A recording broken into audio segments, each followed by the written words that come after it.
Greetings and welcome back. This week I'm going to show you a couple things I've collected over the years related to photography, history, some of my CD collection, things I'll throw kind of a jumble at you just to see what you get interested in, and you can let me know down below with comments what you like. So to get started with that, I'm going to show you a camera that I picked up many years ago. It's in a large metal case.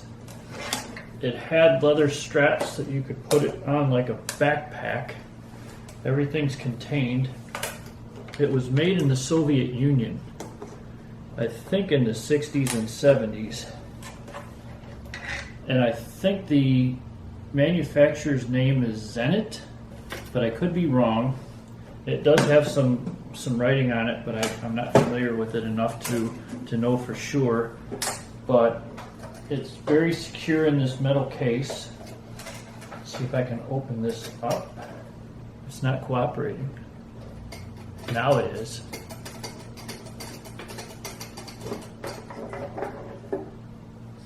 It's a 35mm film camera. All of your settings for your photos are up here, along with the dial to show how many photos you've taken. It's a 300mm 4.5 lens. And what makes this kind of on the unusual side is it has different attachments. And again, all this stuff is fastened in this case.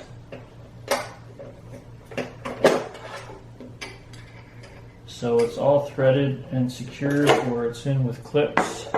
There's a couple different pieces that come out. Once you have everything put together, I guess the reason why it's called a photo sniper camera is because when you get done with it, putting the attachments together, this is what you end up with.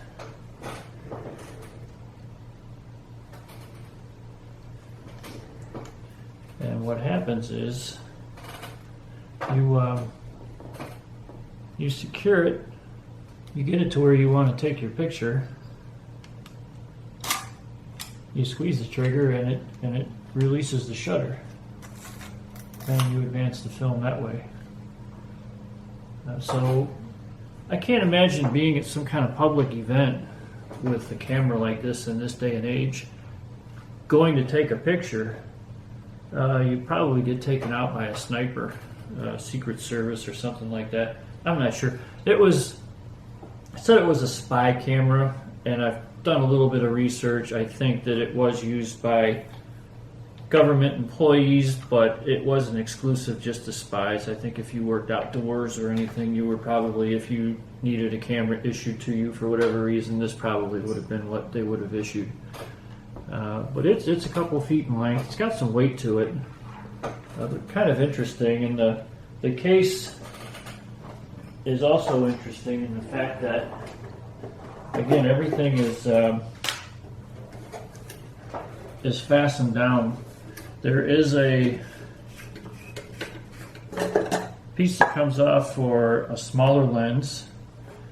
There's also 4 different lens covers, polarizer or yellow or green, different glass covers you can put over the lens. This is for the back. If you take one off, you can put it on the back. It holds 2 film canisters, and it has 2 different screwdrivers that you may need while you're putting different things on the camera.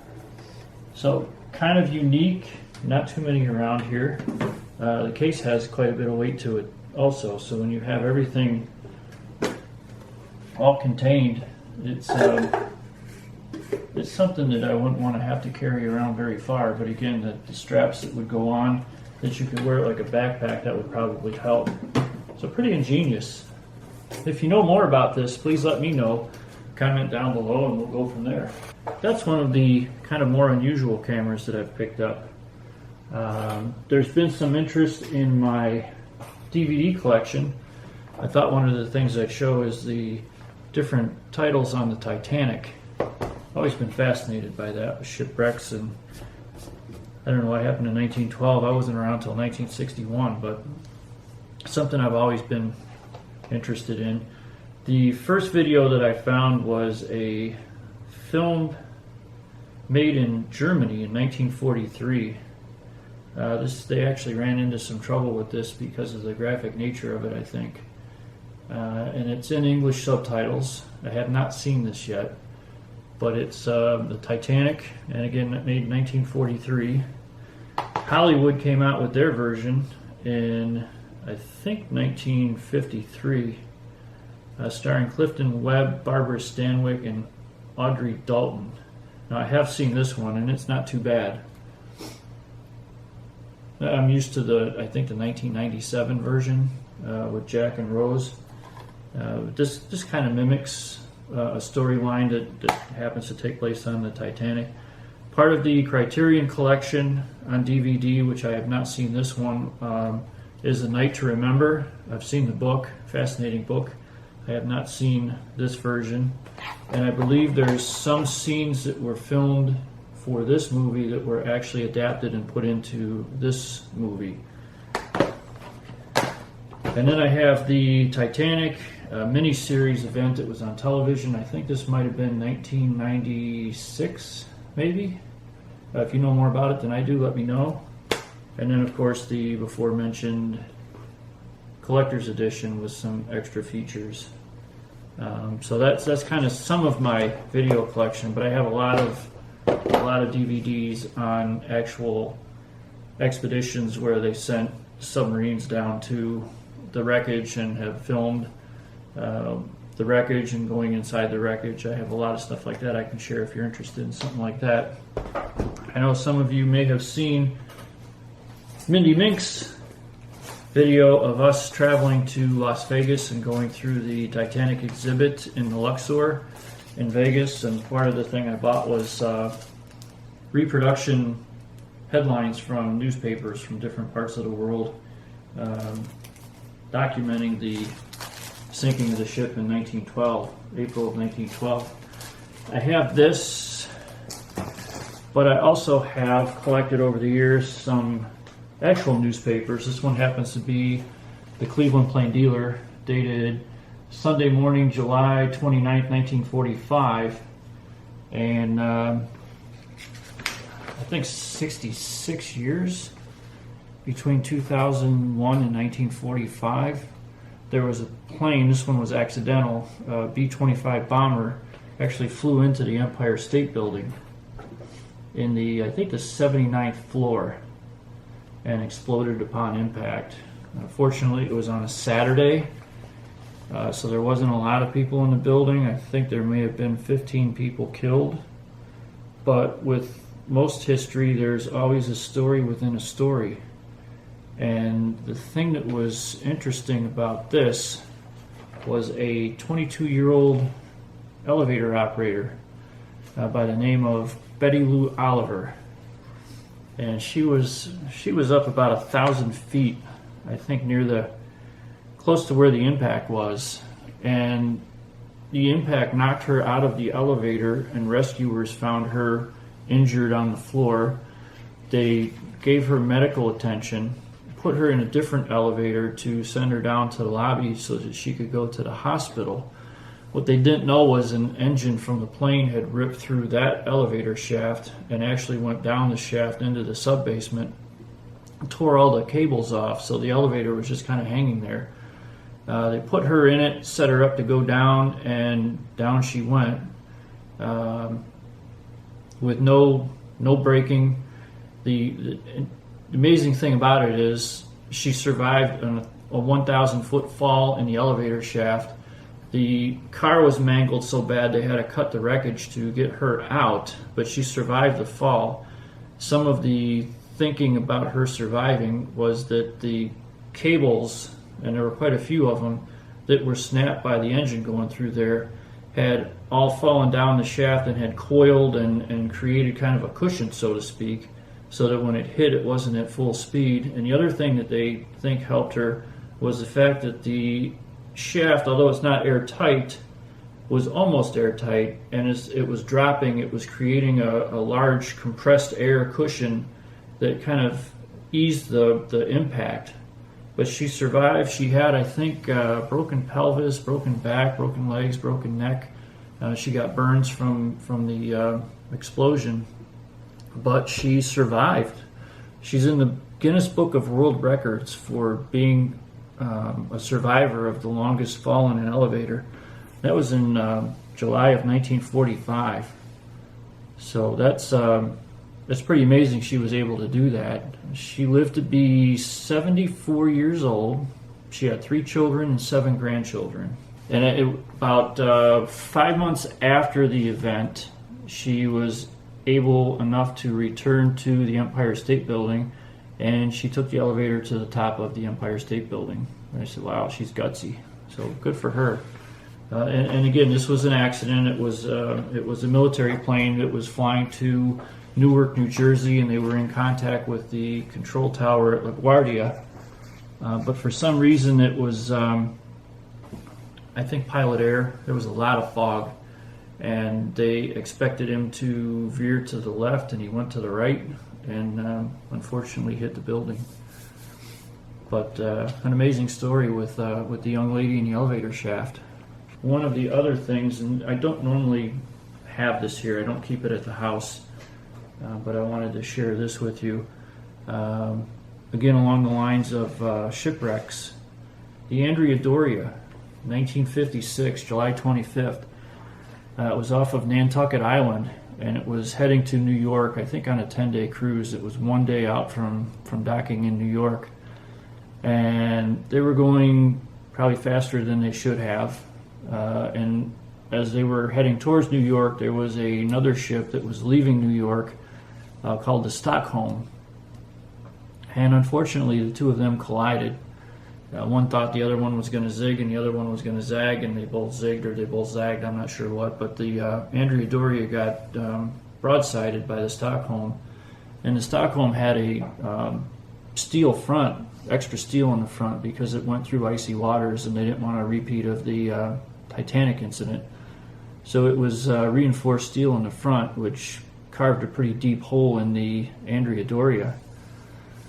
This happened late at night, and they started assessing the damage and realizing that there was some injuries and fatalities, and it caused the Andrea Doria to list to one side, which was tragic because due to the tilt, the lifeboats were designed to drop down and be in the water.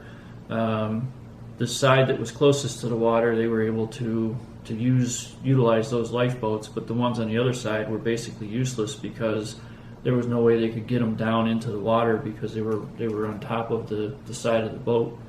One of the stories involved a young lady, and I think her name was, I got it here somewhere, Linda Morgan. She was 14 years old. She was in her cabin sleeping on the Andrea Doria. The collision happened, and when she woke up, she wasn't quite sure where she was. She was calling out for her parents, who was in the room with her while she was sleeping.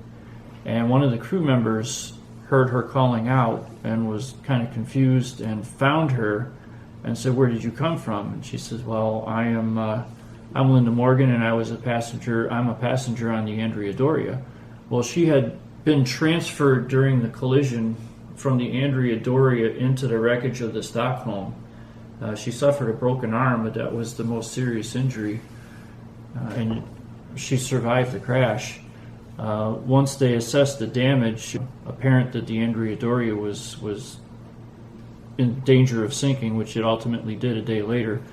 But the Stockholm didn't appear to be taking on water or having anything that was going to cause it to sink. It had heavy front damage, but that it was going to remain floating. So they started rescuing passengers from the Andrea Doria. Unfortunately, being in the shipping lanes, there was about a dozen or more other ships that came and assisted in rescuing passengers, which ended up, I think there was 1,706 people on board the Andrea Doria, and I think there was less than 50 fatalities, I think 46, and there might have been 5 that were fatal injuries on the Stockholm.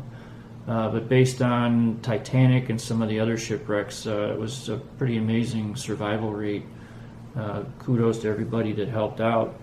Linda Morgan went on to grow into a young lady and married, had a family. I think her husband ultimately won the position of mayor in San Antonio, Texas, and she became the first lady of San Antonio while her husband was mayor. So pretty interesting story there.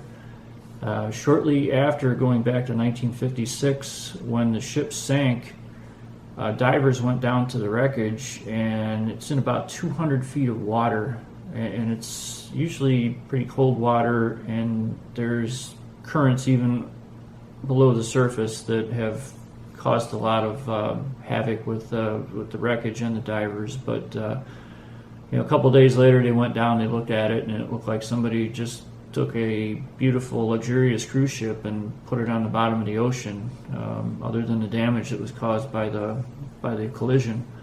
Between the salt water, the current, and icy conditions, and just time, it has deteriorated to pretty much just a rusty pile of metal on the bottom of the ocean.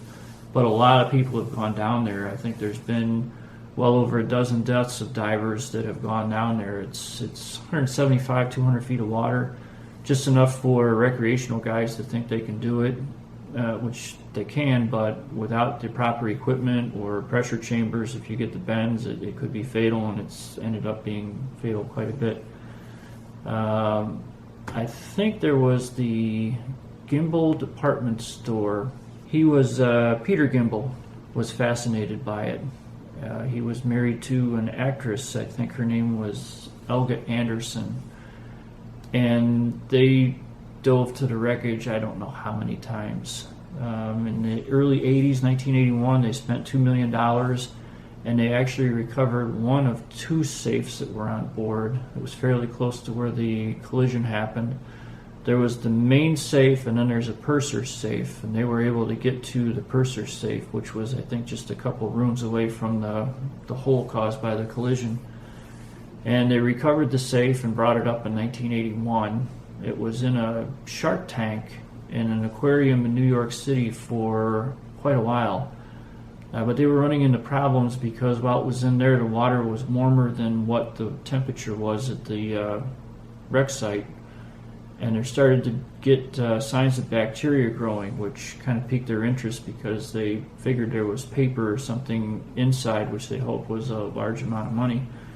They didn't know if there was going to be jewels, bonds, cash, whatever the case was. But eventually, I think in 1985, on national TV, they opened the safe, and there wasn't a whole lot in there. It was kind of disappointing. It was a made-for-TV event. It was filmed, aired live.